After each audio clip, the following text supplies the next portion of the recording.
ఈరోజు ఒక చిన్న ప్రశ్నతో ప్రారంభిద్దాం. మీరు చివరిసారిగా మీ గురించి మీరు గర్వపడింది ఎప్పుడు? కామెంట్లో తెలియజేయండి. పెద్ద విజయాలు సాధించినప్పుడే మనల్ని మనం అభినందించాల్సిన అవసరం లేదు. ఈరోజు నిన్నటి కంటే కొంచెం మెరుగ్గా మారినా అది ఒక విజయమే. ఒక చెడు అలవాటును వదిలినా అది ఒక విజయమే. ఎన్నో కష్టాలు ఉన్నా మళ్ళీ లేచి ముందుకు నడిచినా అది ఒక విజయమే. జీవితం ఇతరులతో పోటీ పడే ప్రయాణం కాదు, నిన్నటి నువ్వుతో ఈరోజు నువ్వు పోటీ పడే ప్రయాణం.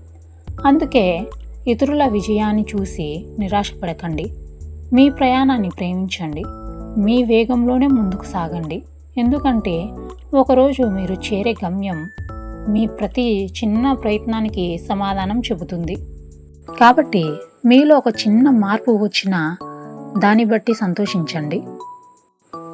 ఇంకా ముందుకు సాగండి.